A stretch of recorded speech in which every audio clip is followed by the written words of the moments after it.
Hey yo guys, Pete here again. This is Hobby Tips number 12, cheap cotton mats. Basically, what I've got in front of you guys is obviously a wall tile. Just a simple, normal, run-of-the-mill wall tile.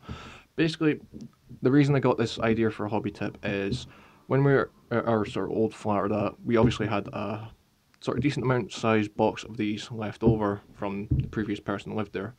Then obviously when we moved here we took them, and I've realised these become quite handy little cutting mats. Obviously, I know you might think, oh, it's a bit small in that, but it is really handy, these sort of tiles.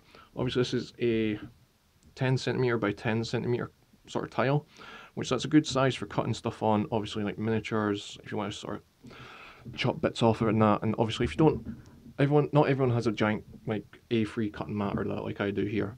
And these could become really handy, and obviously at most sort of like hardware stores and that, or home base or B&Q if you're in the UK, sometimes give away like sort of have like small like sample sets of them, obviously, which is quite handy. Pick them up for basically nothing, which is great.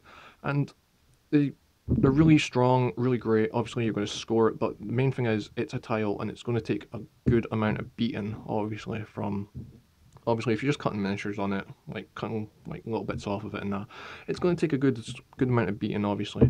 But like I say guys, you can obviously pick up tiles like these pretty cheap, pretty easily and that, and obviously you might even have some spare around the house that you didn't even know about, and you're now got the idea to use them as a sort of DIY cutting mat. But anyway guys, this has been Hobby Tips number 12, cheap cutting mats.